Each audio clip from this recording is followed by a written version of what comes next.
What's good, y'all? I got a mock draft for y'all today. The draft is in 2 days, and I got a special guest. I got my boy Jalen with me, and we're going to be reacting to Bleacher Report's mock draft that they just dropped today after the NBA Finals. Congratulations to the Thunder, Jalen. Yo, what's up, you guys? Congratulations to the Thunder as well. Prayers up to Hallie. I hope he gets better. Hope he come back healthy. But we're gonna do this mock draft for you guys for the draft.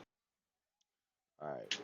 First up, of course, we got pretty obvious Cooper Flag at one.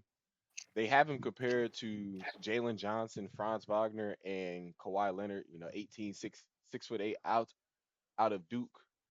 Do you think he's going to live up to these Kawhi Leonard comparisons? I really saw more of. I think Go ahead. I personally feel like if he does live up to like quote unquote Kawhi, it's gonna be like kind of like a mix of earlier Kawhi, whereas like defensively, like obviously like one of the best defenders, one of the best perimeter defenders, very versatile. And then like offensively, like closer to like a Franz or like Jalen, kind of on that. I think they're kind of going like a little like in between game here. I'm assuming with them putting three comps, because I don't think he really fits any of these. I think if he did, it'd be more Franz. Than like Kawhi or Jalen Johnson, but I can see like the comparisons to those two as well. Yeah, I really like the Kawhi comp, but I'm really feeling more of Andre Karolinko because what stood out most for me during the Duke season was his defense, of course, and then he was literally the entire system for Duke.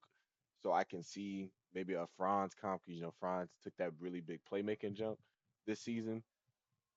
And I'm assuming the Yeah, Jalen Johnson comp is for him as a scorer, like the archetype and how athletic he is. Yeah, that's what I would assume too. I think that's what I think it's a little bit of an in between game because I feel like Kawhi. I feel like Coop obviously like at the next level he needs to work on like his handle, like a little bit more like off the dribble scoring. But I think if he develops that, then like Kawhi or like a Franz, like getting the ball, getting off the dribble, and getting a bucket like shot creating wise, fits those two. But if he does get put in a role where he's more like off ball, where he doesn't need to have the ball in his hands a lot more, then I can see like the Jalen Johnson, like Karolinko, kind of like off the ball, cutting, moving, has a good shot, that type of thing. So I do like the comps. Obviously the number one pick in this draft. Um, yeah, in my opinion, I think these comps are very solid. Okay. Now here's my question. With the Kyrie Irving injury, they mentioned it down at the bottom. Do you think we'll see like him playing Yes, a little bit of point forward minutes off rip, or do you I think they're going to try think to ease him into that? I think if I'm the Mavs, hopefully, I feel like in the offseason they should go out and get like another point, just to have another point on the roster in general. I mean, Kyrie, you can put him as a point, but I feel like Kyrie should be playing more like an off the ball type of score where he doesn't need to be playmaking as much, kind of like in like the little like combo shooting guard role. But for Cooper's sake. I think having him off the ball to start off with, to just ease him in to the NBA because obviously Kyrie's hurt. I think AD will be good by the start of next season. I would assume so, but just to ease him in because he's going to be at a lot of teams like scouting reports, so he's going to need to be eased in. I don't want him to have too much responsibility to start off with his career. Okay. Then my final like question slash concern is how do you think he'll gel with Anthony Davis and Lively off rip? I think he'll gel well, just because I think Coop. I don't have the percentages in front of my face what he shot from for three in college, but he can space the floor. I think towards the end of the season, in with Duke, in the tourney and like during like ACC play, um, and like during the new year, he shot a lot better from three.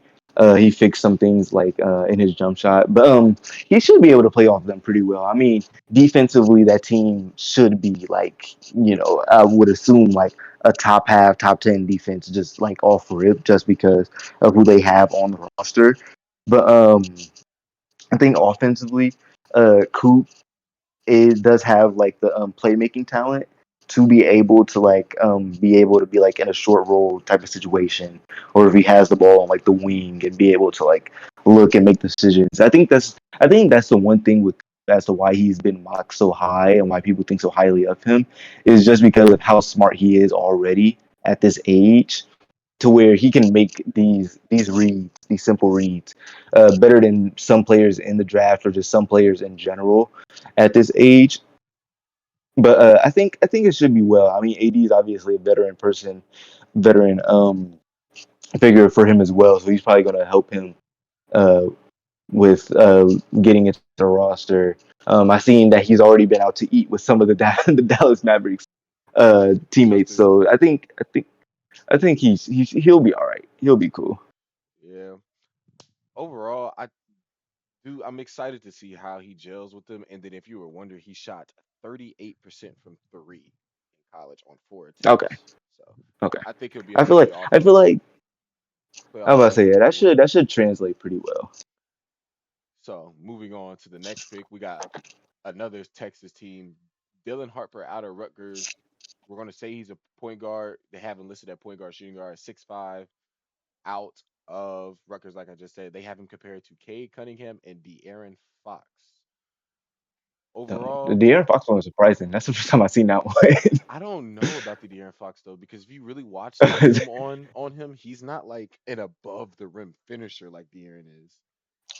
I think with the De'Aaron comp, especially I think more so like De'Aaron now as to like earlier years because De'Aaron has become like a lot better like mid range scorer and like getting to like the short floater or just being able to finish through contact in traffic.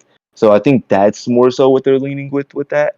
Um, because athletically, De'Aaron I think is a lot more athletic than Dylan coming out of college and right now I would still say. But I think like getting into the mid range, playing at a pace, being able to finish through contact. I think that's more so what they're leaning with that. But the Cade comp, I think the two comps for me with Dylan Harper is Cade and then Harden. I think those two are like the two like most common comps that you will see when it comes to these two. When it comes to Dylan, and I agree with those two. Yeah, he really is like the prototypical point guard for the modern NBA. Personally, this may be just a hot take, but I think he has the higher ceiling than Coop, but Coop has the higher floor, so it's really a good safe pick picking either one of them. But obviously, Coop is head and shoulders above the rest, many think. But overall, I really like how he's going to go into a organization that is good with developing talent, and he's going to be in a system that's really going to help him grow and really take their time with him. And then he's also going to be slided to potentially the next go of the next era in Victor Wembanyama. So I really like that fit.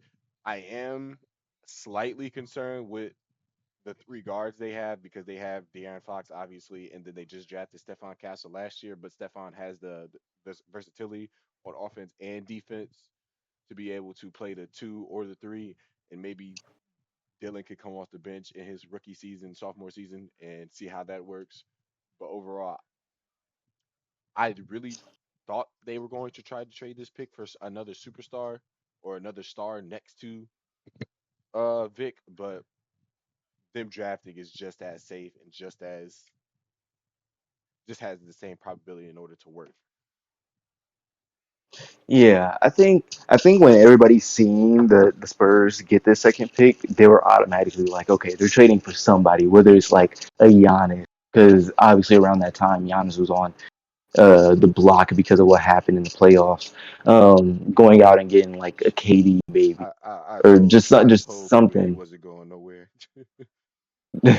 But but when people seen they got the second pick, because I think everybody knew that Dylan was the second, like the obvious second option um in this draft. I mean, him and Coop are like a tier above everybody else in this draft, I would say, just from like a floor standpoint or a ceiling standpoint or whatever it may be. But I think with the fit, uh, I kind of I kind of question it just a little bit. Um, just because obviously now you have De'Aaron that who they traded for as well, but you have Castle who has expressed in the past that he wants to play point guard at this level, and that he is a point guard. But he is also a very great off the ball cutter and scorer as well, and shows a lot of promise there.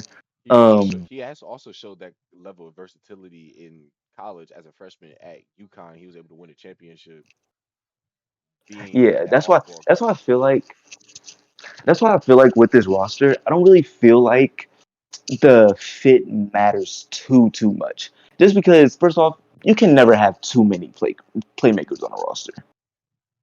You can never have too many people that want to find an open man, can get a bucket. I mean, De'Aaron is one of the best guard scorers in the league. At getting downhill, uh, Dylan is probably going to come in and be one of the better, like downhill finisher scorers, playing with pace. So I think having them three on the floor together would not be that bad. And then Castle is a good defender. De'Aaron can be a solid defender on the perimeter. I feel like Dylan has the intangibles and the size to be a good defender, or at least at minimum a solid defender at the next level. Okay. So I feel like fit for me personally doesn't matter too much, just because I feel like they can all be on the floor and be able to work out together. Okay. And then another problem that the Spurs had was their lack of shooting. Do you think this helps that, or does you think it goes away from Uh, I think it stays neutral. I think Dylan's gonna have to go through the same thing that Cade is probably gonna have to go through within this next season, and what Cade has been having to go through, and that's being a better like pull up 3 point shooter. It is being a better 3 point shooter in general, but especially on the pull up. Um, like coming off a down or coming off of screens, and being able to hit a pull up jumper. That's probably what he's going to have to work on. But I think catch and shoot, he should just be fine. Like if he's in catch and shoot situations. I think De'Aaron obviously had a down year from three last year, but De'Aaron, I think next year after the surgery that he had, he'll be a solid 3 point shooter again. I don't really doubt that from him. And then Castle, obviously was struggled from three a little bit during his rookie seasons. As he progresses in his career and he starts to mold into these roles, he should be able to become a better 3 point shooter. that? And he's so young that I don't doubt that he's going to become at least average shooter or respectable shooter sometime in his career. Yeah, and then they also have Victor, who can do pretty much anything anywhere on the court, pretty much. And then they have players on the bench like Barnes can stretch the floor. I don't know what they're going to do with Jeremy Sohan. I'm guessing they're going to keep him I and don't let know him what play they're like going to some do with backup 5 minutes. Keldon. I don't know what they're going to do with Keldon Keldon, or Vassell. Vassell can stay on the roster. Vassell gives them that 3 and D player. Keldon is kind of iffy just because Keldon value comes from him scoring the ball a lot at times, and he just isn't really a very efficient scorer. And then he's also undersized defensively for what the Spurs had him running, which was like the 3/4, and I think he's kind of small on that end. So I don't really know what they're going to do. But Vassell and Sohan, I think, are safe for now. Especially, I think Vassell for sure, because I think he just signed an extension recently I think to stay Sohan with is them. safe. 'Cause, like, he's like their I think real Sohan is safe too.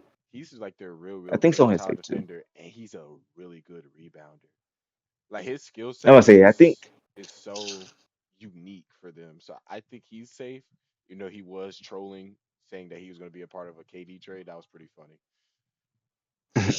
but yeah, Um, I think he's good just because of what he gives on the defensive end and the rebounding. And then a lot of teams now like have these like players who can't really shoot the ball as well, but they still know how to put them like in the dunker spot or like in pick and roll activities or like be able to get them downhill, like with Asar on the Pistons or like or he can probably maybe fit in like a Draymond type of role if they want to run like a little bit of a motion offense. Just there's something that they can do. Hopefully, Mitch Johnson can be able to plan around that. I trust him to be able to know how to work that roster and be able to bring the best out of every player.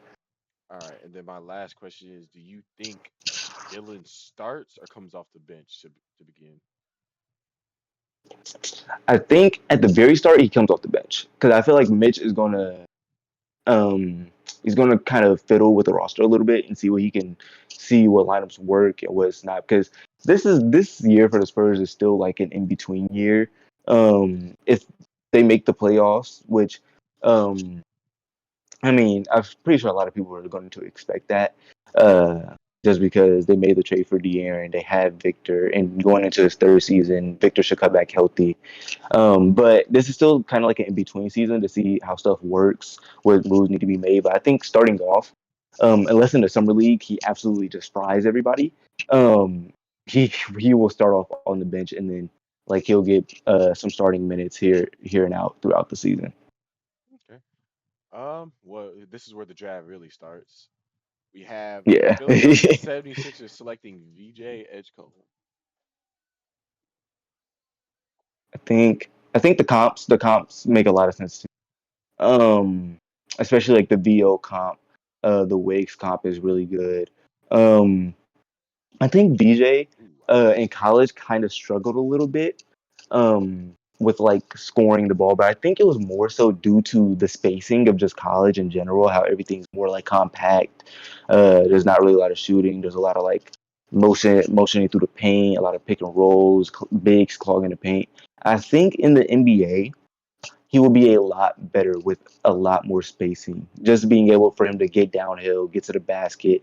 Obviously, the athleticism is out the gym. I mean, he's probably the best athlete in this draft. So him being able to be like a cutter, uh, um, be like a backdoor cutter, get the ball on the wing, make a play, one move and go type of deal. And I think this situation kind of eases him into the NBA a little bit more as well because he isn't looked at as a primary scorer for the Sixers because they have Maxi, a healthy Embiid maybe, Paul George still, depending on what they do with him. But still, I think the Sixers are wanting to see how this year goes with that trio, and if it doesn't work out, then their core being like Maxi, McCain, and then now VJ. I think that's a pretty solid core for you to work off of if you're possibly going to have to rebuild next season. I'm be honest, I don't like this pick at all.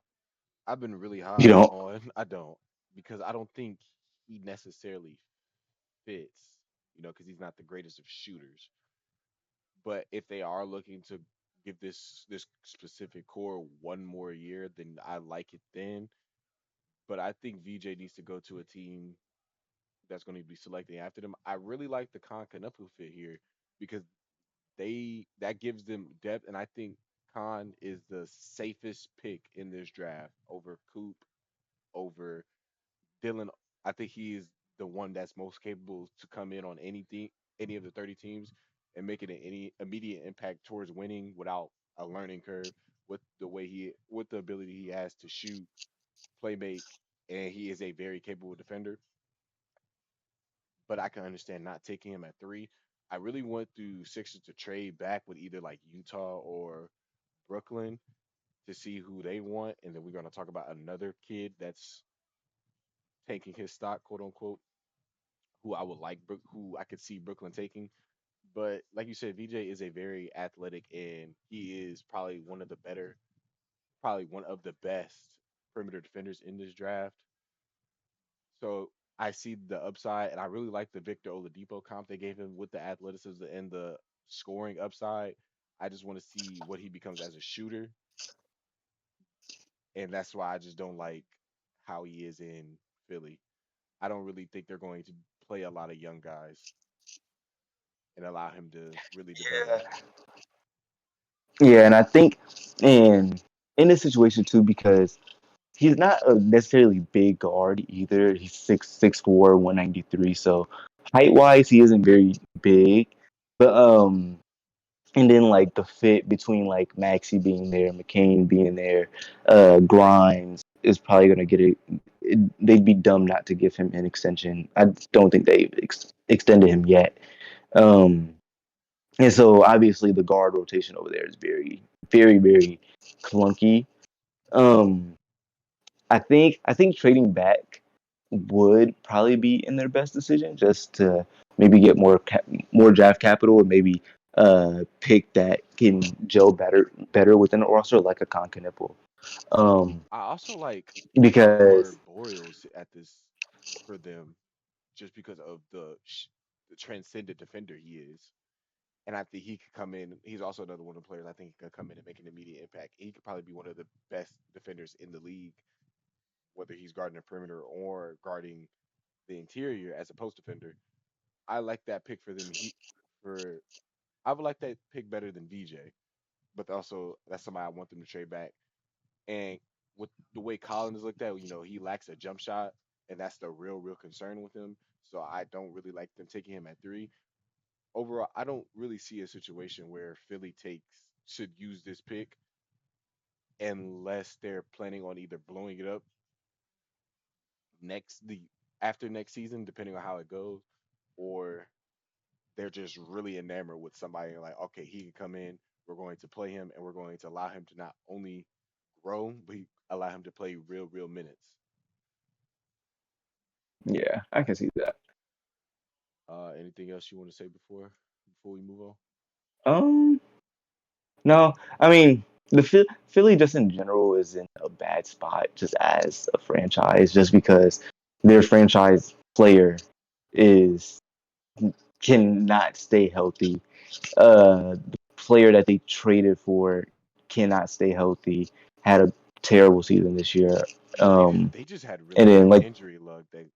Like their first round yeah, pick and Jerry McCain got injured. Tyrese Maxey dealt with injuries. Paul George obviously dealt with injuries because yeah, they paid Paul George. Like it just felt like they couldn't catch a break. So yeah. So it's kind of they're just kind of in a rough spot. So they have to like kind of have to make decisions like on the fly. Um, to just for like just to see what happens, because if you want to see how this core can play out, this core can actually work together, then like trading back in this draft maybe could hurt you a little bit, because if you do get one of these players who are like, okay, they have a good floor, but then let's say like VJ or like Ace or one of these other players hit their potential, then it's like, why didn't we draft this player? So it's kind of in a rough spot, because it's like, of course you want to get the talent on the roster, but then you already have talent on the roster that that needs to be built around, but that talent is also never healthy, so it's kind of like it's just rough. But I think I, it's I a do matter. think I don't think VJ. VJ would hit his full potential in Philly. At least not with the way the current roster is constructed. That's my biggest concern. I don't think.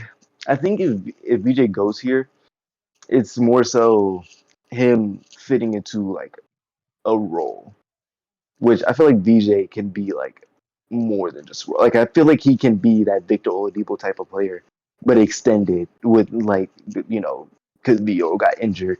I think he could be a VO type of player, but type of player for years, and not just like like this one stint type of ordeal. Yeah, I need to see for If he him like does. at the next level. I need to see like a playmaking jump or development as time goes on, and then I want to see how he stays healthy. Obviously, with the Victor Oladipo comp, but the one comp I'm really confused about is Iman Shumpert. Iman Shumpert. I'm looking at that like, is there something I'm missing? But I I mean, Iman back in New York was a great athlete, so I will give them that. And then obviously the defense is there. Shooting wise, I don't know how Iman shot in New York, but I would assume that he was a better shooter than VJ coming out. All right, moving on to pick four, we have the Charlotte Hornets selecting Ace Bailey out of Rutgers. Ah, I'll let you take the lead on this one. I know you felt pretty strongly about this. um, it's not the fact that I don't like the pick because I think Ace is very talented. It's just the fact that the Hornets organization as a whole is just very, very dumb. Like just to put it like frankly, like the I don't know if it's like the talent development over there or like what's going on. I mean, obviously all of like your core players, you know, got hurt this season. LaMelo gets hurt, Brandon gets hurt, Mark is always hurt. But I think this was still the best like year we gotten of Mark Williams for sure. But all these players are always injured. But when they are on the court, it's kind of like there's something missing there, to be honest. And I think them adding Yeah, more I can tell you what's scoring missing. It's their to, best player. He's I never mean, on the yeah, floor. but even even even when Lamelo, it's like they're missing. I mean, offensively, they can reach their potential offensively, but like with this pick in general, I don't really like this pick just because them adding more scoring onto two already very ball dominant scores doesn't really like make sense to me, to be honest. And I don't think Ace is gonna want to fall into like an MPJ type of role where he's just like this catch and shoot type of player because I think he's more fine off the dribble than MPJ coming out of college just because MPJ had the back injuries and so he couldn't really move as well as he could previous. But I think Ace needs to go to a situation where he can have the ball in his hands and be able to make mistakes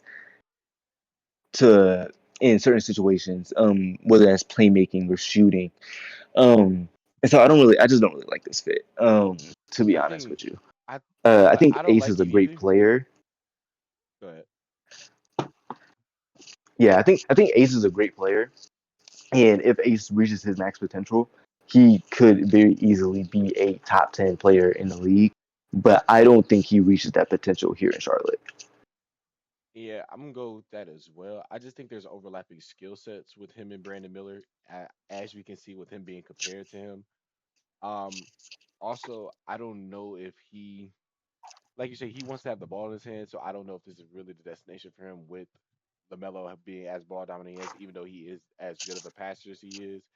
Brandon Miller needing the ball to create shots, even though I do like him as an off-ball shooter.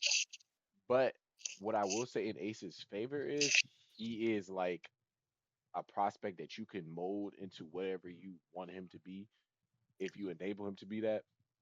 It's just a matter of can you coach him and then will he allow himself to be coached into that type of player. I do like the upside as a hit of him as a defender going into this college season. I did say he has the ability to be the best defender out of this class, if not top five. He didn't really show that at Rutgers. You know, he had the tendency to really fall asleep and just lose focus on defense. But overall, I could see him becoming still a maybe borderline all league defender, but only time will tell. And also, I just didn't really like his ability as a catch and shoot 3 pointer, as a spot up 3 point shooter, to really be this fit. This is the fit since VJ is gone, I'd rather see VJ here or Con Knipple.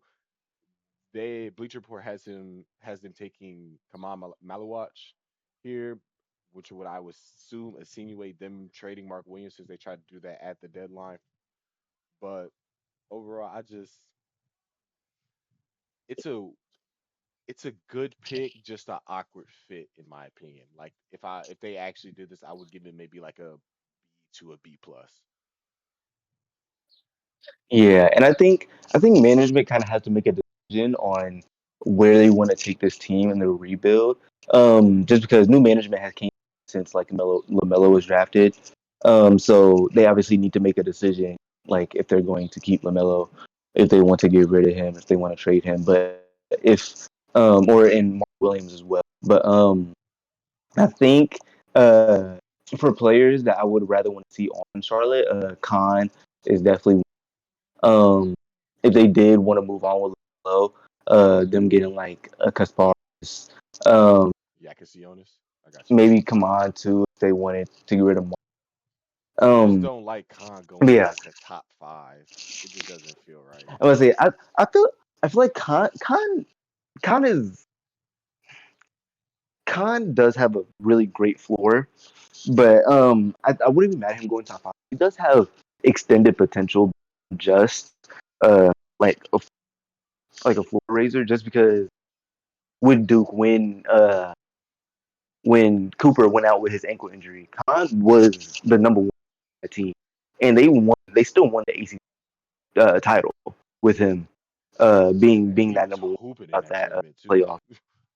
Yeah, so that's like I feel like Khan will show a lot, but and that's also why I would like him here too, because if he is just this like great 3-point shooter, solid to amazing defender, then boom, like that's that's what you want in this day 3 and D. But then if he can hit that, okay, now he can get He get to like a cut mid through range area, fast. come off the dribble, get to the rim, that type of player. Then you have like multiple stars, multiple players on your roster that can make plays. But yeah, the pick right here, I don't really like it, me personally. Especially since you said Ace, especially from the outside shooting struggle. Um, and I think he can be a better 3-point shooter at the next level. But I think for what Ace's game is on the offensive end, this team to me doesn't really work out for me personally. I just don't like his shot diet for this team. Like if he went to Brooklyn, I wouldn't care about it because then he'd go there and put up as many shots as he wants. It's just his shot selection can be questionable at times. But moving on to pick five, we have a home run pick in my opinion. The Utah Jazz My selecting Trey guy, Johnson. Um, this yeah, is this is their home run because he has unbelievable scoring upside. He averaged 20 points per game at Texas in a loaded competitive SEC conference. He is the only one in this draft I can say is going to be a immediate bucket getter coming in. Like he has the shooting, he's the one three he's a great three level scorer. He also has passing upside. Excuse me. So and he's not a slouch on the defensive end. He's a really solid defender. For them, I really like this. I think he comes in, he can immediately be that one option, like that true number one they've been looking for. Now, the concerns are obviously what is he going to be? Like, is he going to be an all NBA level scorer, or is he going to be what he's compared to like a Tyler Hero who is can be an all star, but he's not going to lead your organization too far by himself. And then of course yeah. with him taking all the shots, he can be a little inefficient. I think in my opinion with this pick, this is the pick that should make. Like I think if Trey Johnson here, this is very obvious pick to make because you need that number, especially today's some. Hold on, Jalen. You're cutting out pretty bad. Yeah, my bad. I was cutting out. But this pick is this pick is what the Jazz should make. Like 100% of the time. This is the pick that I would make if I was a Jazz. Just because you need that number one scorer in today's league. You need someone who can go out there and get you a bucket. And he is that. And then players around him. He has like if they keep Walker Kessler, they have Kessler, they have Lewis. Um, they have these players around very solid that can contribute to winning basketball. And they have very great coaching. I mean, Bill Hardy has been a great coach. He just hasn't had, The talent around him. yeah, he just really hasn't had a roster to be able to win. And the year he did, when Laurie Markkinen was an All Star, the Jazz were a pretty good team, And then they a decided pretty to tank solid it team, a out. competitive team. It was they were a very They were competitive team. they were So fighting like around floating around like the AC throughout. before the Yeah, All Star break, yeah. and I'm then gonna they say it. just bottomed Yeah, out. I'm gonna say it. So like, yeah, when Will Hardy has a roster that he knows how to coach. Um, and this gives him a space again with young players. I mean, he's 19 years old, where he can go in and make mistakes, learn from his mistakes early on in his career, that's where he's in a situation he's trying to play winning basketball, but he doesn't necessarily need to win, if that makes sense, you know.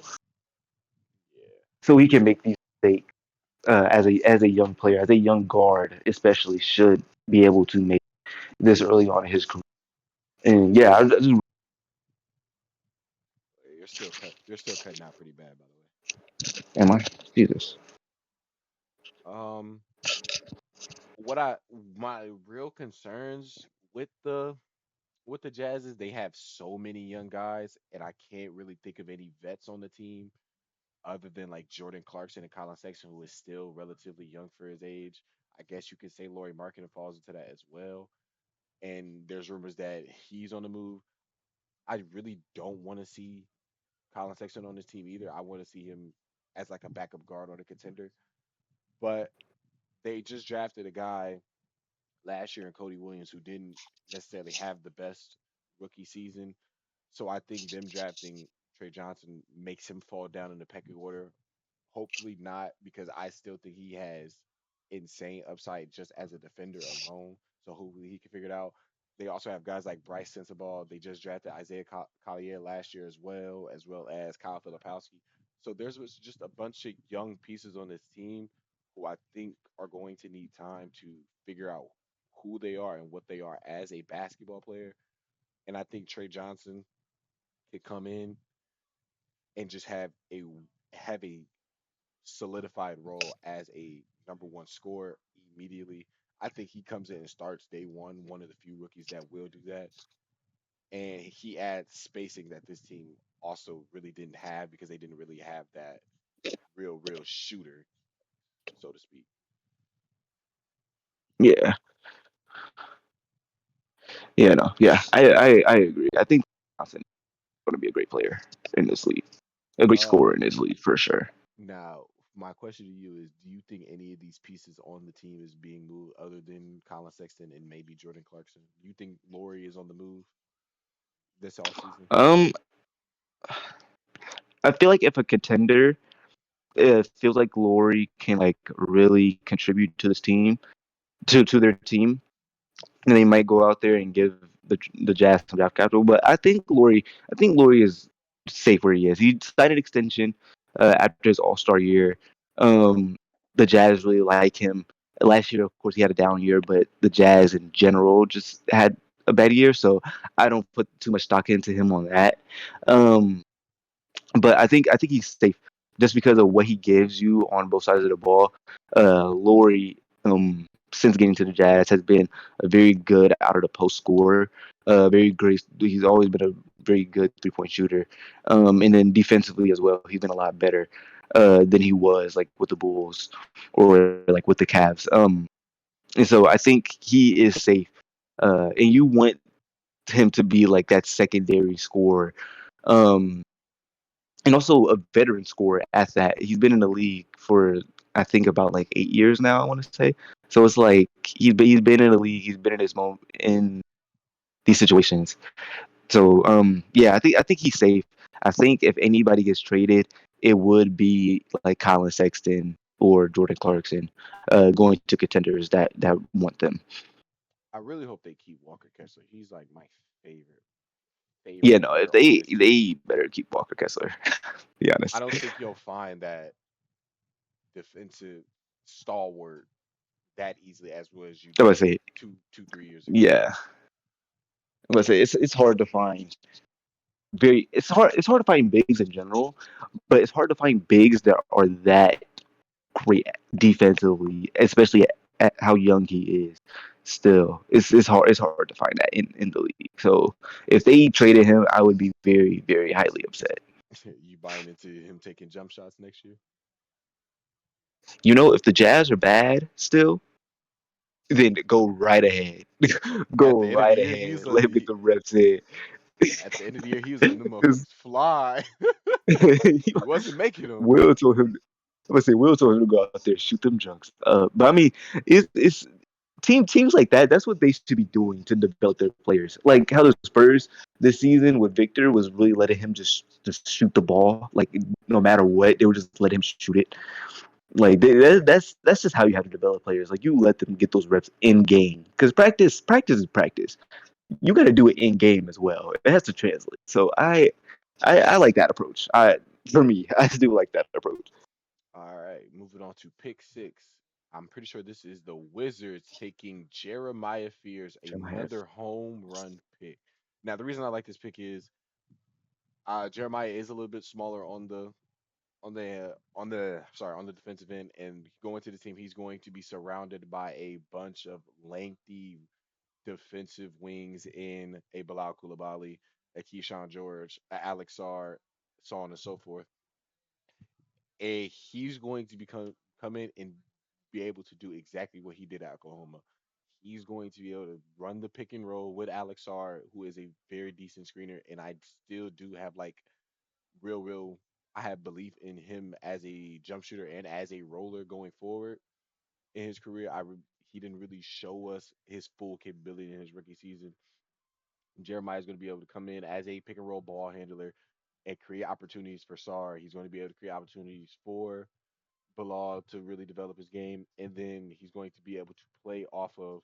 He's going to have that vet in Chris Middleton, who just picked up his player option today, who really guide him through the game and really teach him on what he can be. He is my favorite prospect in this draft, other than maybe. Nah, he's my favorite. Like other than maybe Dylan Harper, I guess. But he's my I would say favorite. he. He Yeah. is a one of one. I can't say one of one. He's a real like electric player, and he's just a likable dude. He's from Chicago. I don't know if you knew that. You know that's my guy. And they really just need a true lead guard. Like he's going to come in and do basically what Jordan Poole did, except he has a lot more playmaking polish than Jordan Poole does because Jordan Poole is more of a shooting guard playing the point guard position. Yeah. I like this pick. Yeah, no, I do really like this pick. I think Jordan Poole.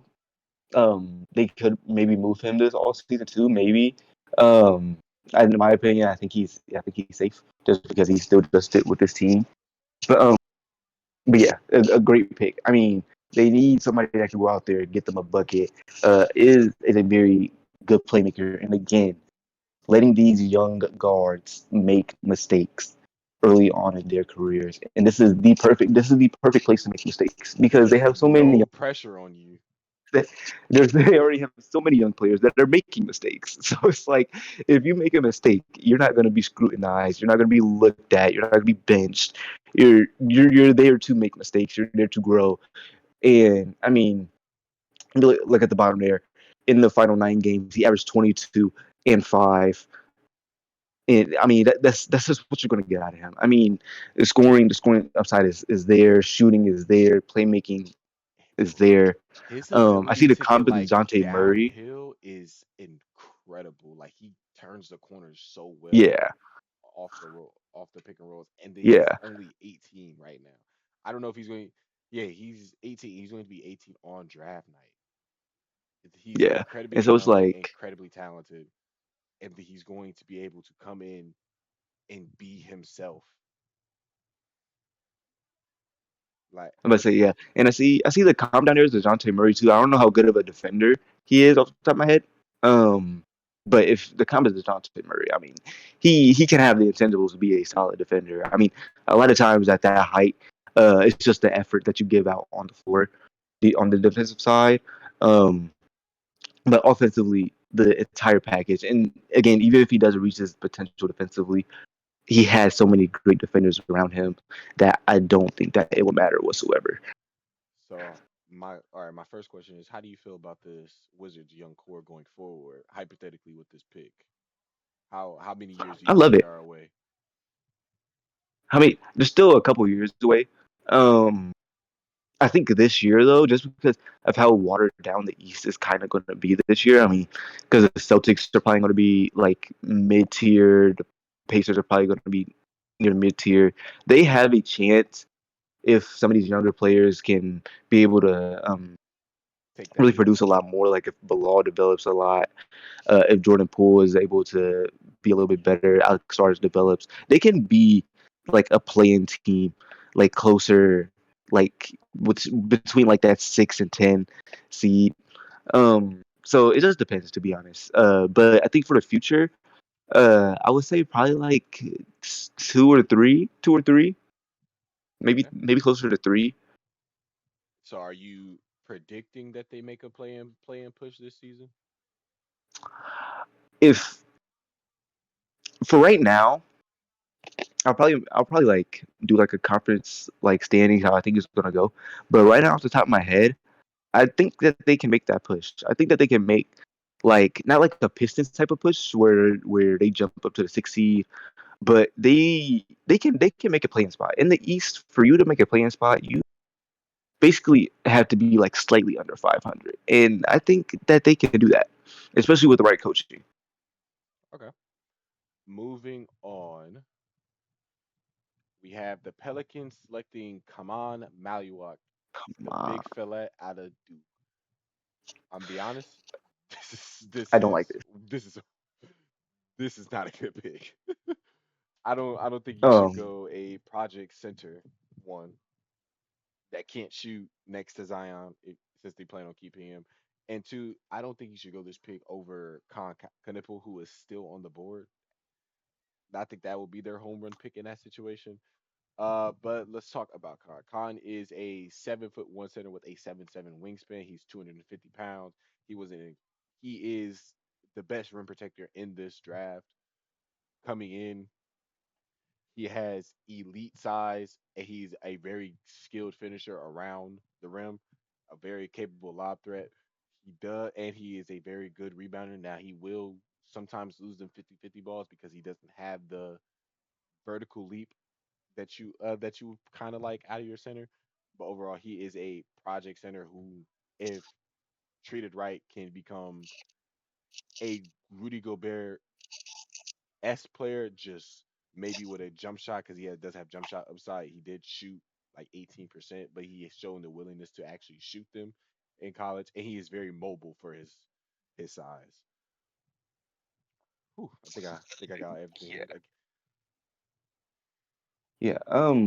I don't like this pick just because one, the I feel like Khan should go here just because he fits the roster better, and then also you just drafted a young center last year in Yves Missy, and obviously if Oh, I Kaman didn't reaches even think potential, about he will that. probably be better than than him.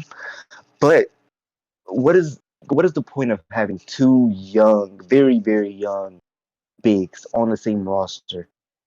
On a roster that you want to make a playoff push at that. I mean, you have DeJounte Murray, of course, tore his Achilles last season, but you have him, you have CJ still, you have Zion, you have Herb Jones coming back. I mean, this is a roster that should be able to make a playoff push, and they just haven't been able to. And I don't think that this pick necessarily pushes them over that edge. And again, it's Kaman is a great player, so it's not the player that's making the pick bad.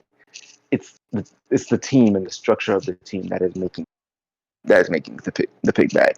Yeah, it's just not a good fit. Like you said with the Eves Missy, like Eves is exactly what Kaman is going to come in as. He's a very raw prospect, but Eves had such a good rookie season. I don't see why we would draft him in the center unless we go like a center later on in the draft and like a Maxine right now because he can space the floor and he's a very good rebounder as well who can play next to Zion.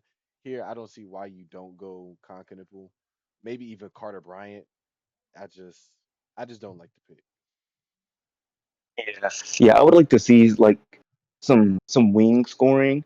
Um, if they were to draft here, like or just somebody that can come in and fit in a role. I can see a Um, Kasparis here because I as think far as could make sense too. yeah I can see him playing the two in the at the next level because I do have faith in the jump shot. Yeah, I feel like if it was going big, then it'd have to be like a big that can space the floor. I think Kaman has potential, maybe add a 3 point shot later on his career, I but don't. He's never going to for be a now, league average, like a respectable 3-point shooter. He'll just be yeah, like somebody who like can hit a bucket. so, yeah, I don't like that Knicks design. I don't like that fit. Not much more to say on that one. We're gonna move on.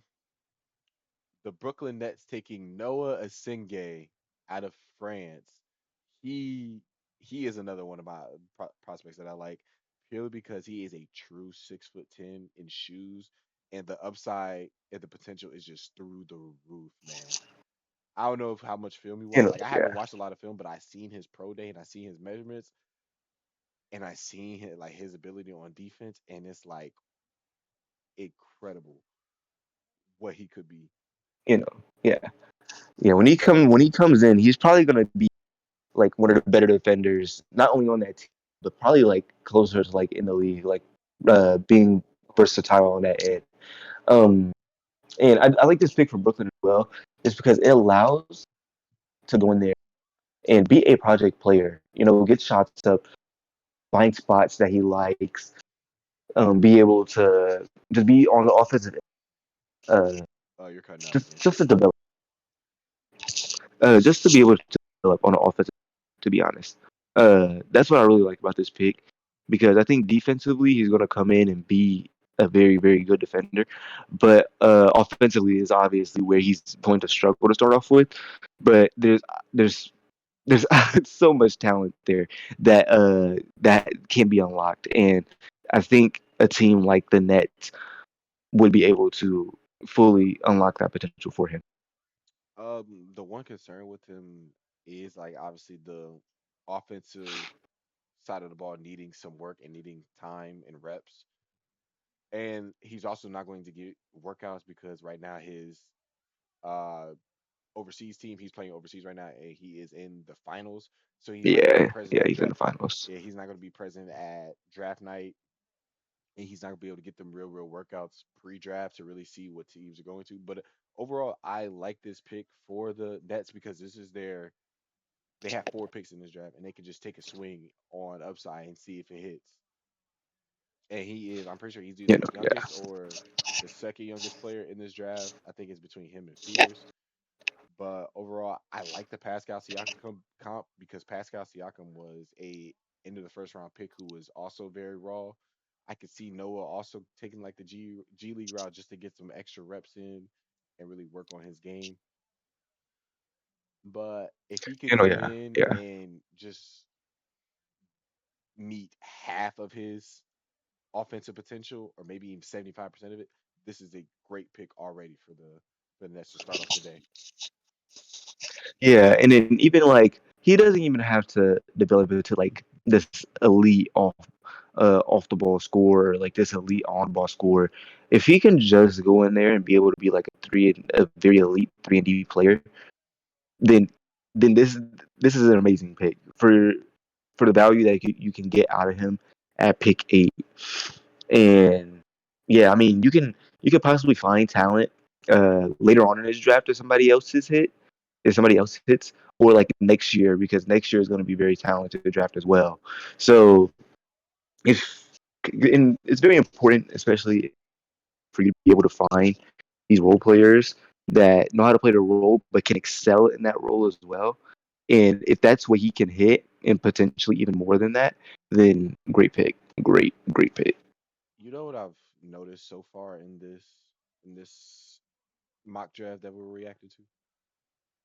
Concanipple is falling very far. Like we're going to be Yeah, on Toronto's picnic, and I doubt we take him. At least I hope we don't. With that being said, the Toronto Raptors select Derek Queen. Derek Queen. I would assume that Khan is 10 because I don't think he falls out the top 10. This is your guy during the college seasons. He is a center, a undersized center at that, but he is a very skilled guy. He was basically Maryland's entire offense. He is a very capable ball handler, and as a passer, the shot does have a lot to be desired, and so does him on defense. During the his what is it called? His combine, he said he is only a 7 out of 10 based on the shape he wants to be. But overall, I like this pick for Toronto because his upside as a scorer, he could be like a smooth, like 20 and 8 kind of guy. I don't really see him grabbing 10 rebounds purely because he is a little bit smaller, unless he gets a little stronger and really is just start hustling out there. I don't think he's going to be a double digit rebounder, but immediately he could come in and play next to Jakob and then as a power forward. But in on the next level, it's a little bit weird on what teams he can go to because, like I said, he's undersized and he isn't exactly a the athlete you would want or the floor space you would want for him to play the four. So it feels like he's kind of locked jam in as a five. But that's just my thoughts on him initially. I like the pick for us. Like I said, I give it like a B minus. Here, I would take Carter Bryant since he's available. But what are your thoughts, my friend? Um, I think I do like this pick for the Raptors. Derek Queen as a player though is just a very polarizing player to some people, just because offensively the talent is absolutely like amazing. Like for bigs like that, I see the compensation like bigs like Sengun, like a Jokic, who are that good of playmakers, that good out of the post, that good at the elbow, who will go out there and make plays. Is Like he's it's incredibly very very skilled. scary. And especially being at, he's 20 years old, and you know I think during Maryland season was the one option on the team in the tourney. Played amazing. He had the buzzer beat in one of the tourney games. But I think him going to the Raptors uh, does help him because they have solid defenders around there that can help him.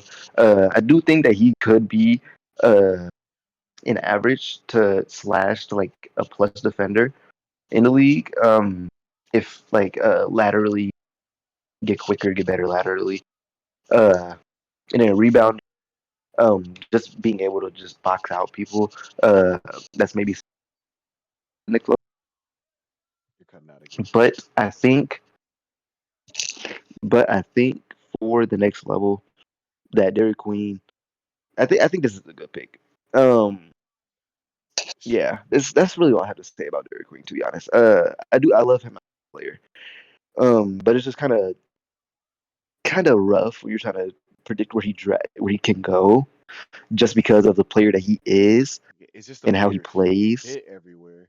So my question is, Yeah, so are you buying into his jump shot? uh, he, yes, I think he could definitely have me jump right to the next level. Okay. And then are you a guy that would take Carter Bryant here, or would you keep this pick here if you were in the shoes of Masai Ujiri? Because this is like the mold of player Masai likes. He likes the 6'9" to 6'10" guys, lengthy guys that can pass, shoot a little bit, do a little bit of everything on the court. So this is a Raptors type of pick, and with his offensive upside, he could really fit next to Scotty Barnes. So yeah, I think I like this pick over Carter Bryant just because the Raptors already have such an assortment of like wings that they already need to work around, already need to figure out as a team because they have RJ, Scotty, just got Brandon Ingram in.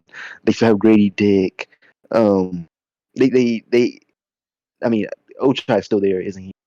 There's yeah. there's so many wings there that that are either rotational or you know, there's too many wings there already to where if Carter Bryant goes there, then it's just adding on to the plethora of Talent you have. wing players that you have to.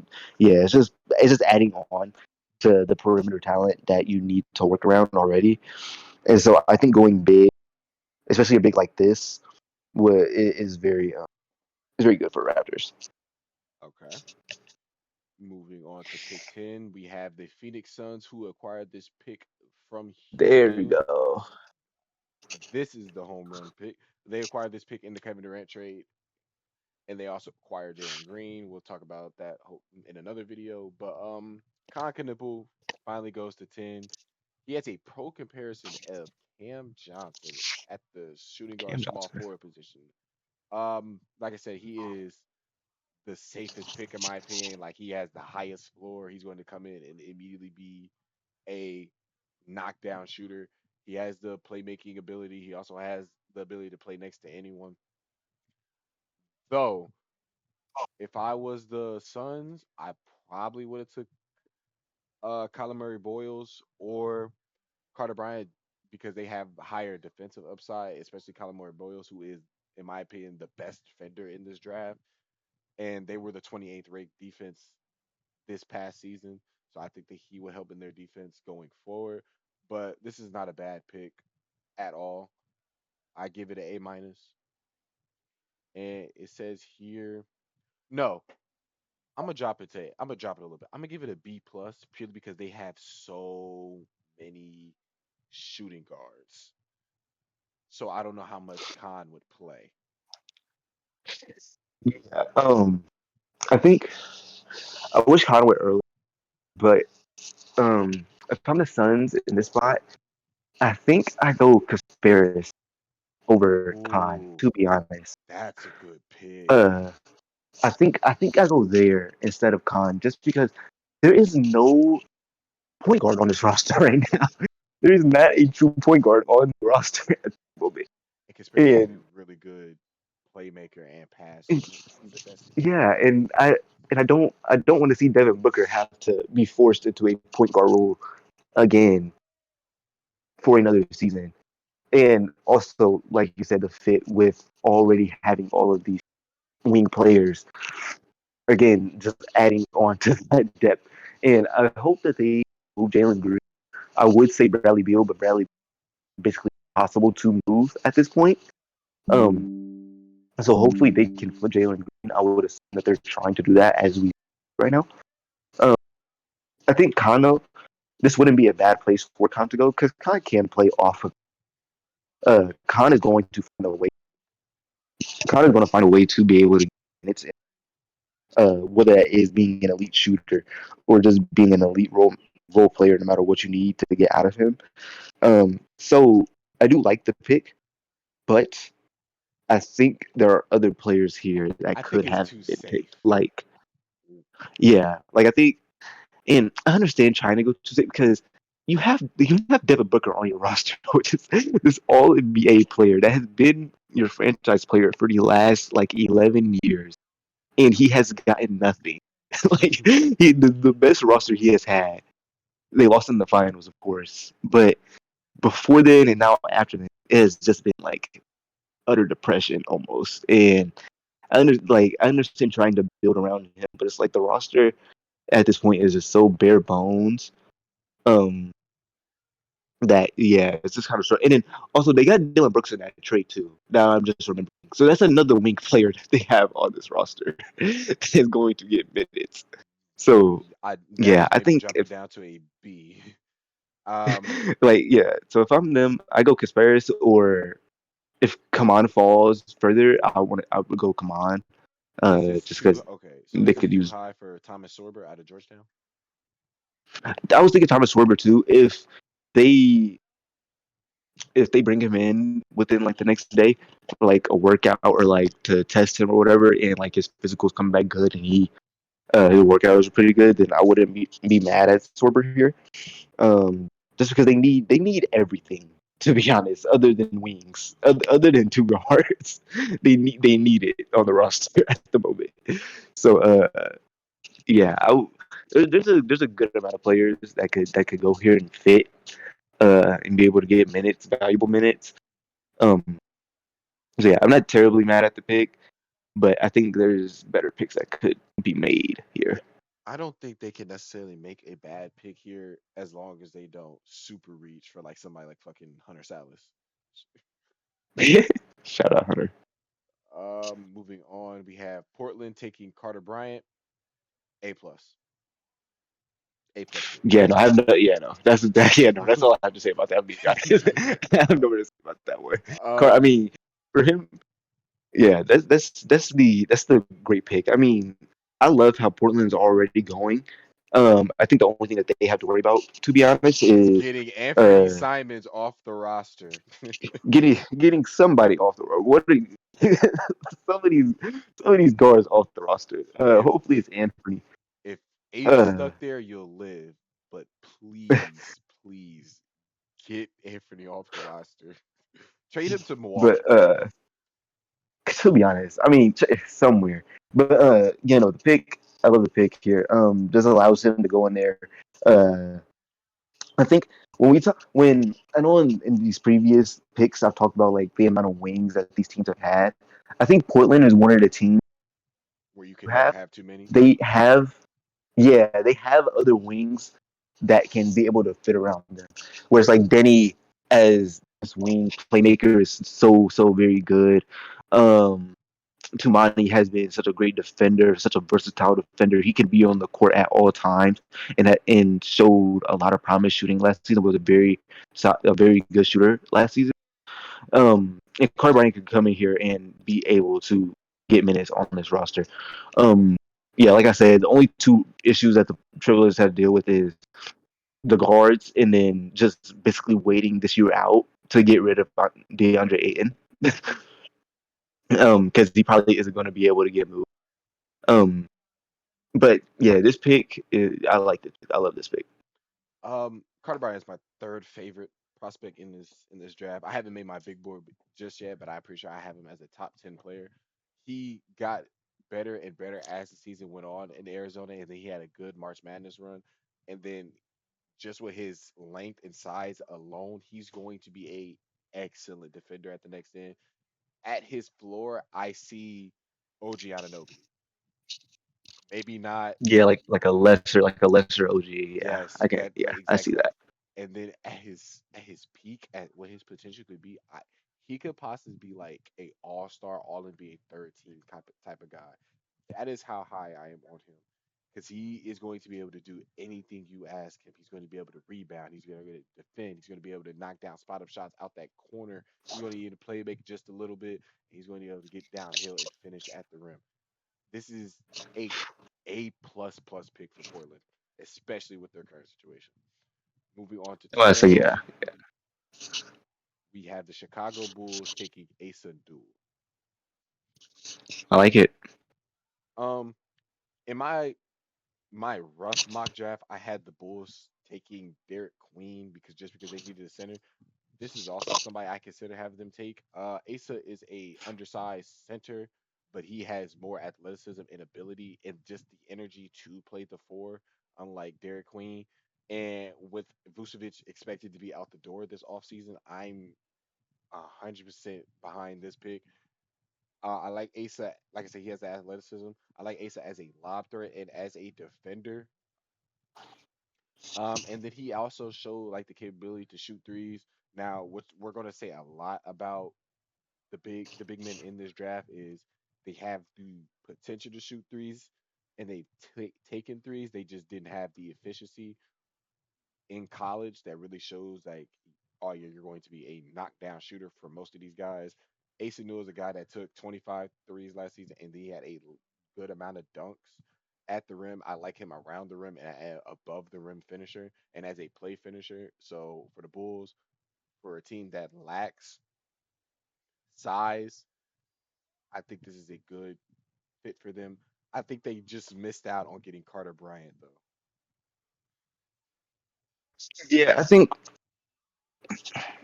I I I, I would rather Carter Bryant at this pick, but obviously Carter Bryant goes before this pick, which he should, in my opinion. But Asa, I feel like with Kaman being off the board, if they're not that high on Thomas Sorber, Derek Queen being off the board, he is the next best big, um, the big slash forward, however you want to like put him. But he can play like a small ball type of five, played a four, Hmm. very athletic, and was a pretty underrated scorer at Georgia, just in general.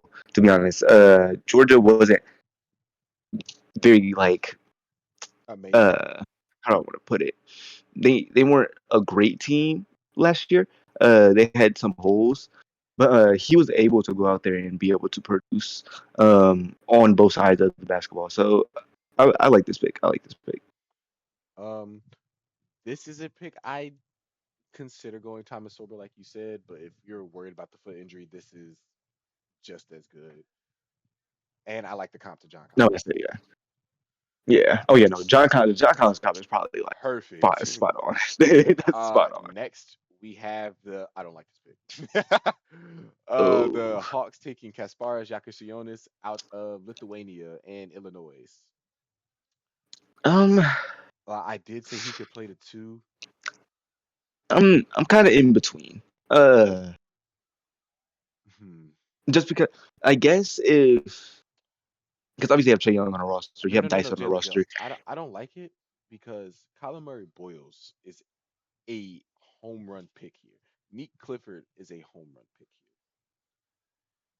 here. Kasparas, I feel like even though he can play the two, I feel like he's more comfortable with the ball in his hands, with how much of a special passer he is, and then of course he is a pretty good defender, but he gets blown by pretty easily because he's just not laterally as quick as everybody. But he has very good hands. I would like to see him go to maybe just go to a different team other than Atlanta. But if we're going to buy into his ability to play the two next to Trey Young, I give the pick like a C plus because it could be Um, worse. Or if we have him coming off the just being that bench initiator, then that makes me like it a little bit more to maybe a B minus. yeah, that's what I was thinking more so because I feel like if he's on like if they do take this pick here, it's to be like a secondary slash off the bench type of point guard production because they don't really have that as of right now, to be honest, coming off the bench. So I wouldn't if that's the pick that they make here, and that's the reason why, then it makes sense. But like you said, I think there's other players here that can do more for this team per se. That can fit in a better role. I'll say that that can fit in a better role next to some of these other players like Trey Young, like Dyson, like Jalen Johnson. Because the thing about the Hawks is because you do have Trey Young on this roster, you need to have all of the defenders in the world around him that you that you possibly can. And And that's why Colin Murray Boyles would fit like a glove. yeah, I would say either one of them two. Um, I feel like there's another name I'm thinking about too that could go here. Ah, damn. But I think either one of them two makes sense. Uh, yeah. It's kind of in between. I think I would give it like a C plus in my opinion if I was to grade it if this pick happened. Uh, It's yeah, not that's a probably bad how I pick. would It's grade it. just not the best pick you could have made. Cedric Coward. That's what I was thinking of. He's probably gonna go next now that I think about it. Moving on, we have the Spurs taking Colin Murray Boyles They take. I don't like this one because they need shooting. because because of the lack of shooting. I think here is where Nick Clifford or Cedric Coward should go. Hmm. But obviously, Colin is going to come out and come into the NBA, be an amazing defender. Uh, And he's gonna have like but put. He's gonna be a great rebounder. Like I think, like mentioned, overlapping skill sets with Brandon Miller and Ace Bailey. He has overlapping skill sets with Jeremy Sohan, but he's a worse shooter. So yeah, I I think don't. This is like the first pick I'm going to give like a real like C if this does happen. But like his ability to get to the rim, he has pretty. He can score down low and off the dribble, not off the dribble, and finish at the rim. And then he's also a good rebounder. And like I said, just excellent defender. I don't really feel like that's what the Spurs need necessarily. This is like like I said, like we said, the Clifford type of pick. Maybe if we're feeling yeah. more risque, you could go Liam McNeely just because of the I was shooting thinking, upside he brings. yeah, I was thinking either like Neek, Cedric, Thomas, or Rasheer. I mean Rasheer, or fuck it, like if you really want to go like really like developmental, maybe like a Danny, just because how good he is offensively. Hmm. I don't think Danny goes this high though, but if that's how they want Yeah, to Danny like, might go the next pick, Jalen. he might, but um, yeah, I think I would take somebody else that, with more offensive capabilities that can like more 3-and-D capabilities. I'll Create put it their like own that. shot, and yeah. Um, not to slight who Kyler Murray boiled as a player though, but just At have all, the at right all, fit. at all, Moving on, we have the OKC Thunder taking Cedric Coward. there he goes. um, um, the rich get richer, basically. I'm about to say, yeah, this. I mean, the Thunder can pretty much take anybody here at this pick, and they they could play. I mean, literally, like anybody that you could mention at this pick, like McNeely or Rasheer or Cedric or Neek, like any of those players can come in and play on this roster It's amazing and give valuable how minutes. it's just amazing how like his draft stock skyrocketed after his Yeah, combine. Like he went from maybe like an end of the first round, maybe second round guy to you could take him in the lottery just because of his size and just the player that he can be. Um, like I said, Richard, this is a pick. I see them taking either. Oop, I knocked over my microphone. I see them either taking Danny Wolf here, Nick Clifford. I feel would be another really good pick. Somebody that could play immediately. They could take Rasheer Fleming. Just they could go any upside here.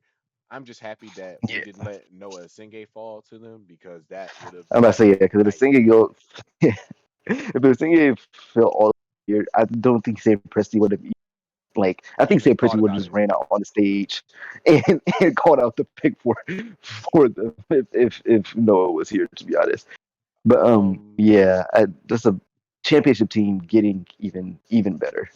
Now my one question: does this injury? He only played 6 games last season. Does that concern you in any slight for him? If he goes to OKC, no, not at all, because he's not going to be playing in a role to where he's going to have to like put so much load on his body. Like he's going to have to go out there and be a great defender, be able to knock down, be able to knock down a three off the catch and shoot. Like he's not going to have to go out there and put a load on his body. Like if he was to go to some of these other teams that might want him to be able to put the ball on the ground and score a little bit more. With OKC, you don't need to do that. They have the MVP of the league. They have a third team All NBA player. They have Chet, who was injured this year, came back, can be an off the ball scorer, can develop into that as well. So you don't need to be for this OKC team. You just need to go out there, play defense, hit a shot, and he can definitely do that. All right, since we're outside of lottery, I'm going to speed past him. Here is where Neat Clifford goes, the Memphis Grizzlies. Now, since Grizzlies they make sense made to this me. trade, I was struggling on seeing who they would pick. I didn't expect Neat Clifford to fall to them. But with that being said, I like the pick here. I give it a B plus, A minus. I really like him Yeah.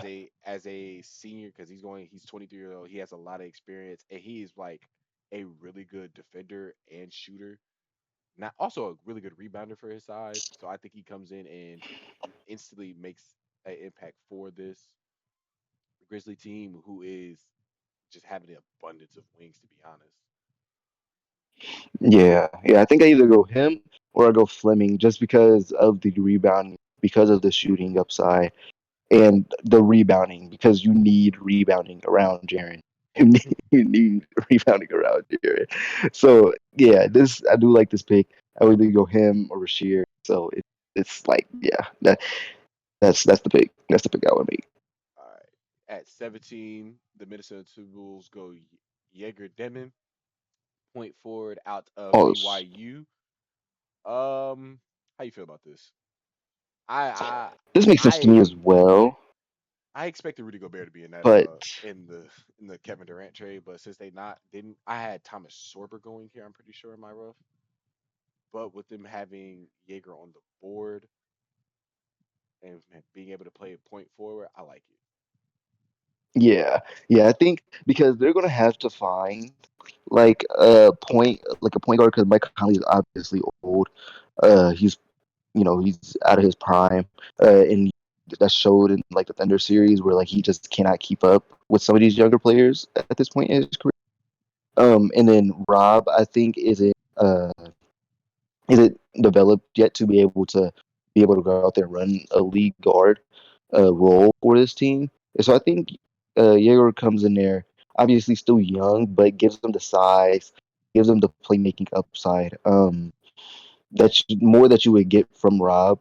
And then you don't really need him to go out there and score. You don't need him to go out there and average You 18 really to just need 20. him to make good decisions. You have Randall. Like you have these players that you have these two that could go out there and score. He doesn't need to do that for them. Um, yeah, just go out there and make decisions, and you're really betting on his ability as a shooter. So, Yeah, um, I give this pick a B plus, maybe a B. yeah. That's I would give it like a B plus. Moving on, we have pick 18. The Washington Wizards take Will Riley. Hmm. Okay, I like this too. Another upside pick. Now with him,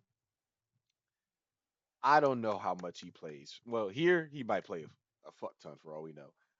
Just anywhere else, I don't know how much he would have played, even though he is a real, true, like skilled 6'8" guy. But I just feel like he's a raw prospect and he's going to need time to really get acclimated to the league. He needs to like really bulk up because he is very small for the position that he plays at 186 pounds. And you can see that he looks small, but I don't know.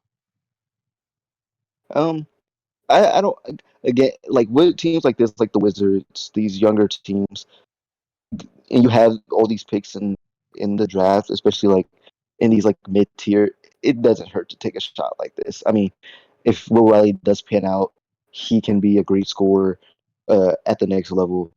And if you can get that out of your 18th pick, then boom, you hit. That's a Good home pick. run pick.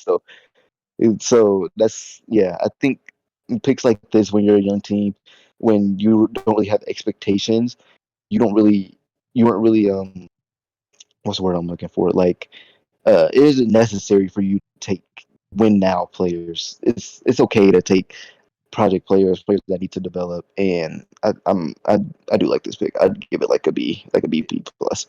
yeah. This is them taking shots at the rim and seeing who what falls and who can really stick. I do question his ability as a defender because he is that small though. B plus, Yeah, another B plus pick, like you said. Moving on to the Nets, we have Nolan Traore, point guard out of France. That Lonzo comparison is beautiful. I like the playmaking again, ability like from him. yeah, That's about all I got. I haven't watched much of him yet. I know the 3-point shot has questions around it, but other than that, I haven't really heard much bad about him. He has decent size. You may want him to bulk up a little bit at the next level, but other than that, he's a good decision maker, as most overseas guys are going to be coming in. And I think you're betting on the upside of him as a scorer and as a playmaker, just the offensive talent in general. and yeah. Again, like I said with the last pick, taking a player like Nolan Traore at at this pick, another player that's going to have to come in, make mistakes. Um, and if you do take a player like Noah Senge or one of these other scorers in the draft early on, you're going to need somebody to get him the ball. And Nolan Traore can get them the ball. So I think that's the pick that you make here. Because the point guards on the roster right now are like D'Angelo Russell Non-existent. and I don't think D'Lo comes back unless no, he then yeah. See, actually he so might have a player option. I don't know. He has play option. Yeah, I don't think they bring D'Lo back unless he's coming in to like be a tutor or something. yeah, so yeah, you're gonna need guard play. So I'm not mad at it. Yeah, I like the pick. I like the pick. All right, moving on. We have the Heat taking Walter Clayton Jr. This is who I mocked him taking home run.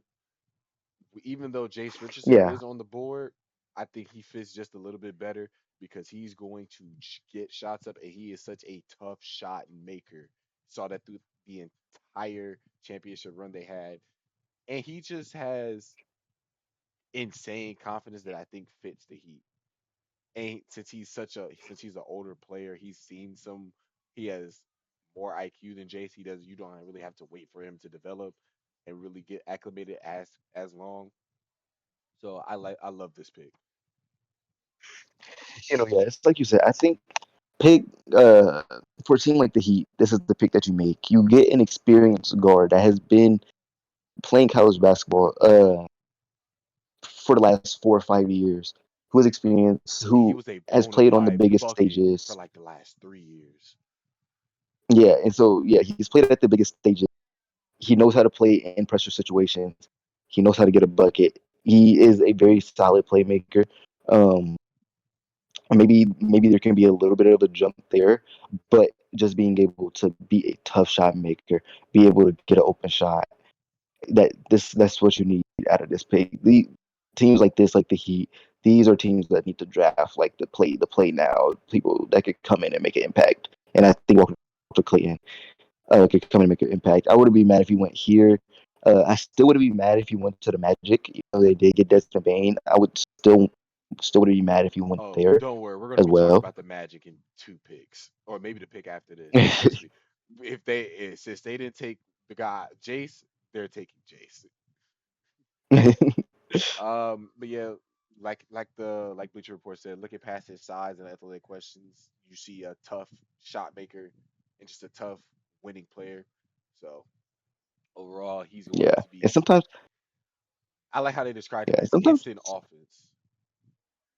yeah, I was saying, and sometimes just some players like this, like you see the comps like Peyton Pritchard. Peyton Pritchard in the league is a very, very great shot maker, a very good experienced point guard. Is also a is a good on ball defender as well for his size as well. But just players like this who just know how to make tough shots, or just in a different tier of just NBA player because He isn't of afraid to take shots. yeah, it's like players like this, like a Curry or like a Camp Thomas, who are just not scared. They're just not scared to take these shots or able to make shots. That are this height as well. Being 6'2", 200, uh, being small guards. They're like, okay, I can go out there and get a bucket. I don't care who's guarding me. So I like that pick. A pick for me. And then moving on, we have the Jazz taking Thomas Swerber. Interesting. I didn't expect him to fall this far. I think he is the second best rim protector in this draft with that 7'6" wingspan. They compare him to Onyeka Okongwu. The Jazz do need a backup big, and with his defensive capabilities and his ability around the rim, he is also a very, very good post scorer. If he can develop a jump shot, like like I said, every big has the potential to. I think he could play really good minutes off the floor when Walker Kessler takes a break, and then their defense doesn't drop at all. Overall, I give this A- pick. He's one of my favorite players in this draft. He's Yeah, I also a very think good pass. He's also a very good passer off the short roll. yeah, I think for a pick this late, 21, this is where if Thomas Sorber is here, you take him. You take him no matter what. And then with the Jazz, of course, you have Walker Kessler. That allows him to come on off the bench again, not put too much strain on that injury, and just be able to let him come in, play his role, do the same thing that Walker Kessler does. Just basically just having a double Walker Kessler Yeah, on the roster, I think to he's be a better honest. So lob that threat than Walker too. yeah, but I say yeah, it gives you a bigger lob threat. Maybe like you said, a better passer out the short roll. Um, so yeah, I love the pick because if the upside hits, then you got you you you got a amazing. So it's yeah, I like the pick. Uh, the next pick is probably going to be Rasheer Fleming. I got $5 on it. Like I said, A- pick for the Jazz. What do you think? Um, I I give it like an A. I give it A. All right, moving on. We have Johan Behringer to the Atlanta Hawks. Now, this is really a guy I Interesting. know nothing about. Yeah, I don't know much about him, but the Hawks are getting rid of Clint Capella. Um, Onyeka is the only big on the roster at the moment, so I'm not mad at it. Right here it says Just get he's more big depth. 6'11" barefoot with a 7'4" wingspan and a 9'3" standing reach. He had 74 dunks through 63 games, averaging just 18 minutes per game in the Euro between Euro Cup, Adriatic League, and SKL. Between NBA size, movement, and consistent easy baskets and an 8.2 block percentage, he has teams picturing the easy basket into defensive presence translating. Overall, why not a young guy that can play center and he's bigger. He's 7 foot in shoes, Yeah, and the Hawks are and getting he'll rid get of to play big. next to Trey Young. Well, It's just ironic that this is the center pick and it's from a Lakers pick. Moving on. Next pick we have Liam McNeely for the Pelicans. Hmm. huh? Interesting. Um, Earlier in the You draft know they took this. Maluach, I'm pretty sure in this mock, and they have it compared to Keegan Murray at 6'7", 215 pounds. What were you saying? I think coming in, he's automatically a better. Um, so there's a given for that. I think this is how the Pelicans should have drafted like earlier in the draft when they took Maluach. They I should have think took this Khan. like yeah, I think this is how they should have went, where it's like a player that can fit into the role, knows their role, is already good at that role, and can excel. Because you don't need players that need to be this transcendent player, because you already have players on the roster that can go out there and make plays. Shout out Trey Murphy. So shout out Trey Murphy. So uh, yeah, yeah. I love this pick. Yeah, I give it an 8. Yeah, I give it an A. Personally, in Yeah, I'll my give it an mock, A I for had them sure. taking Khan and then taking Maxine Raynaud out of Stanford at this pick just because Raynaud fits perfectly next to Zion. But I can't be mad at this pick either, especially since they took a center earlier in the draft. Moving on, we have OKC taking Danny Wolf at 24. Again, Um, just the rich getting Rich getting richer. richer. Because A very skilled center out of Michigan. He was handling the ball. He was playing point guard and he was playing power forward next to another center. I can't think of his name just now, but he was a very very good rebounder. He was able to finish at the rim and create space. He was also a very solid jump shooter. Um, he is the second best big man shooter in this class after Ray Now, in my opinion. But his ability to rebound and then I think with time he could probably be the Isaiah Hartenstein replacement in the future. So I give this pick a B plus. yeah, and then the big you were thinking about was Vlad Gold, um Mm. that he played next to. Is he in this class? But I think so. Hmm. I think he declared. I'm pretty sure. Um, but Danny Wolf again going to the Thunder here.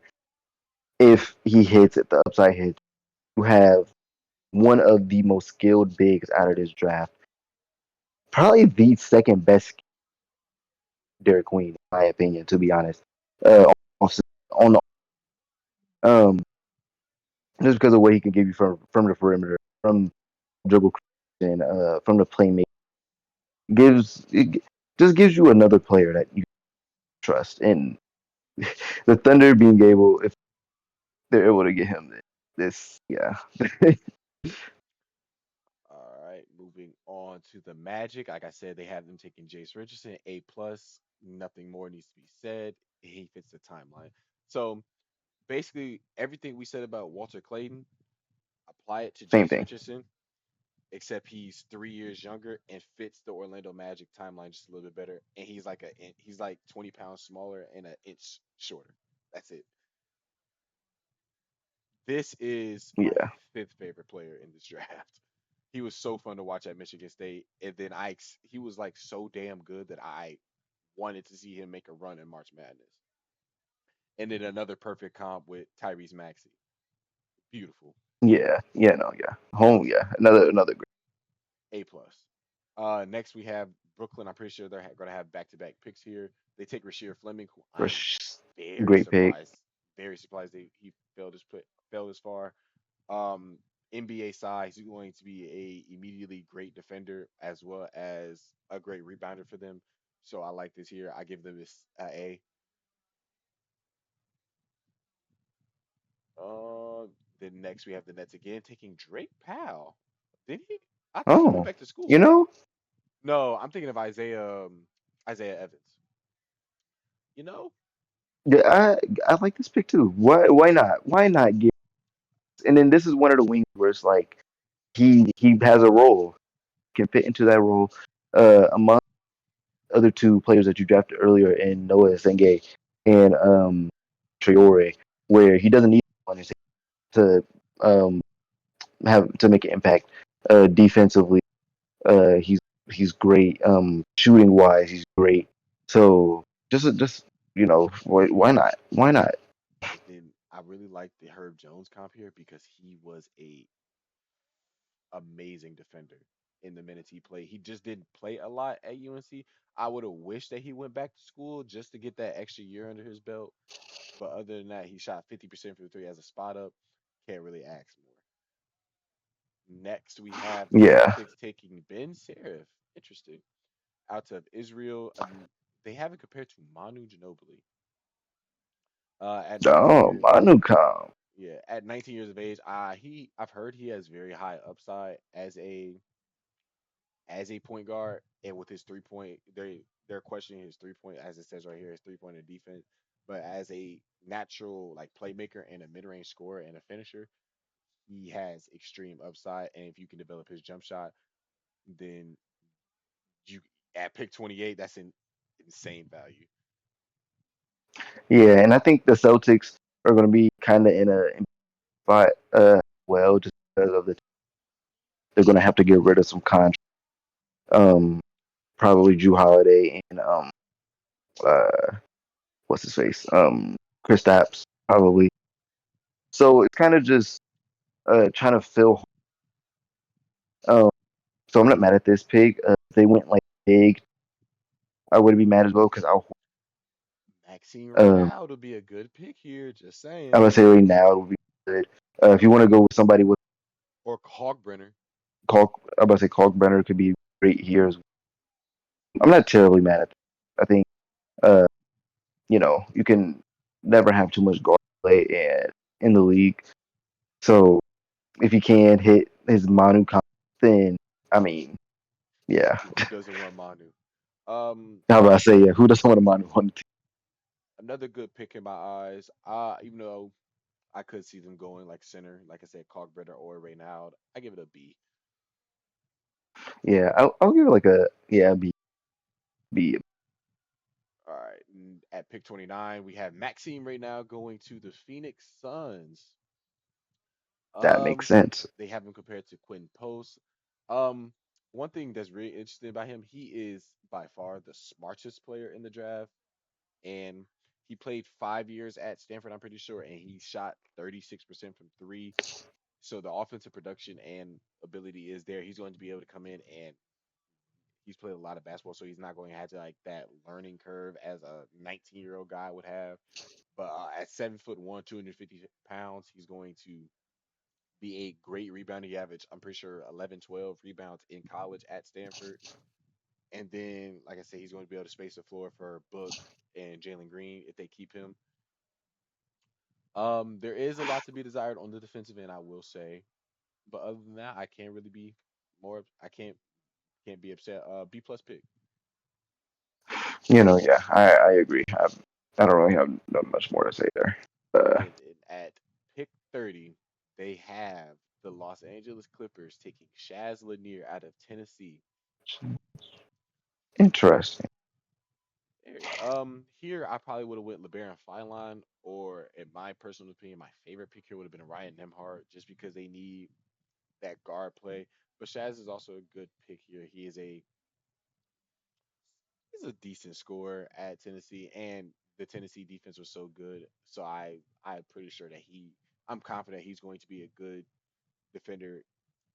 Excuse me, a good defender at the next level as well. It does say he doesn't have advanced shot making just here, so who knows?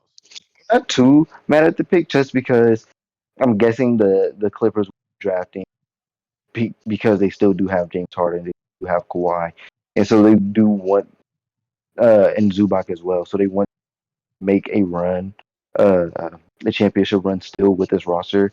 Um, and adding more depth never hurts that, especially shooting depth, which he was at Tennessee. Um, so yeah, it doesn't hurt to add more depth, experience depth as well. He's 23. So moments play, so he knows what it takes. Drafting a quality role player, I think, was more important. But I would not be mad at hard at all, because I think that's who it is, in my opinion, honest. But I'm not too terribly mad at We're not gonna do the full second round, but I'm pretty sure the Celtics have the next pick here, so I want to see who they take. Nope, Noah Penda to Minnesota would be the next pick. I like that. I can scroll through it real quick. The Celtics would take Kalkbrenner. Great, A plus pick for me Okay, in the that makes second sense. round. Hugo Gonzalez, high upside pick for Charlotte. I like Charlotte, that's cool. Cam Jones to the Hornets. So Um, he's okay, a gives him an experienced guard, I guess. Yeah, he's an incredible Experienced shot scoring maker. guard. Uh, Yeah, Tyrese Proctor to Philly be a solid. Philly also makes sense, kinda a little bit. I think I'd go more big depth if there was more big, but I um, don't know much about this guy. I don't know how to pronounce his name, and I'm not going to butcher it. Just gonna scroll through. Jameer Watkins to Detroit. How do you feel about that, Mr. Raptor? Sorry, Pistons fan. um, I do not know much about Jameer Watkins at all, so I don't Yeah. know. I think the player for me is Kobe Brea because of the Mm. shooting, how great of a shooter he was this year in college. But Or I we don't got know Ryan much about Nembhard. Jameer Watkins. He's So still on the board in this N- hypothetical. Ryan Nembhard too. I would love Ryan Nembhard. Either one of those. All right. Next we have the Spurs taking Yannick compared to Jackson Hayes. Kind of look like him too. Toronto taking You Hanson got the Yang. fro. Amazing pick for me. No complaints. Alex Tuhi out of nah, he didn't go out of Australia. Not bad. Okay, Looks like he has shooting upside compared to Bojan. Kobe Bryant to the there goes Kobe Warriors. Brea. Amari Williams out of Ryan is still here. mhm. Amari Williams too can see. I'm gonna pause here because Kings are looking for guard play, and And Ryan Nembhard is on the as on the board. board, I don't think They they don't take him. there's no way they don't pass up here, but I like Amari Williams as well. John I. Broome tanked his value with his horrible combine. He falls to the Jazz. Why not? Yeah, and yeah, I don't really like that pick. I mean, it's whatever. Kobe Sanders to the Thunder. We have Hunter Salas to the Bulls. Hmm. Interesting. He did have a year. He did have a year where he struggled from three this season, but I'm buying into the shot at the NBA level. And plus, this is our guy. Out of the O. So Shout I out think Hunter. I think he can bring some scoring upside for them. We have Javon Small out of West Virginia to the Magic, another guard. Says he can make tough shots off the dribble. Rocco Zakarski to the Bucks. Why not? 7'3" size. Brook Lopez is departing in this offseason, it looks like. So why not compared to Donovan Clingan? Ryan Nembhard to the Solid, solid. Grizzlies. Like that. That's a bad pick, but You we'll think so? continue. Yeah, just because the Grizzlies already have guard play. I mean, They do they have have Scottie they Pippen. have Ja, they have Scotty, they have Cole Anthony now on the roster too. You're So so I completely forgot about Cole. Yeah, yeah, I so see what yeah, you mean. I don't really like that pick. Cavs taking Lachlan O'Brien, Knicks taking Markovic. Yeah, Clippers taking Mark Shears. This is more like I don't like that. Okay. Yeah, I had some mocks. This seen some mocks taking him like upper 40s. This is about where he should be. Eric Dixon out of Nova to the Suns. Bryce Williams out of Nebraska to the Jazz. Hey, Nebraska. Yep. Brooks Barnheiser to the Pacers. Has been working on his foot. He had a foot injury. This. Cool. Tamar Bates to the Lakers, shooting guard, compared to Skylar Mays. Jalen, how we feel about that? Shout out Skylar Mays. Sion James kind of fell a little bit to the Grizzlies, Huh. and then Micah Peavy to the Magic, John Tonji to the Cavs. Oh, another Omaha boy. I'm surprised he fell this far, especially as a natural You scorer know, he has been. And there's your boy Vlad. yeah, yeah. There goes go to the Um, Rockets as well. yep. Overall, how do we feel about Bleacher Report's mock draft? I mean, what was your favorite pick of it, Jalen?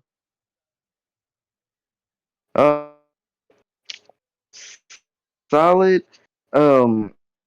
I think my favorite pick is probably um. I think my favorite pick out of this mock draft was probably Carter Bryant Hmm. Carter Bryant to the or Trail Blazers. Carter Bryant. The Derek Queen pick was good. Trey Johnson, of course. Um, Just hold myself. those are probably some of my more favorite picks. Um, if I had to pick one, of course I would pick the Carter Bryant as well. I do like that they had Kalkbrenner going to the Celtics in the second round, and then Walter Clayton to I the like the Heat. Nets picks too. I think the Nets could have went somebody that had a little bit more experience and not just all young guys.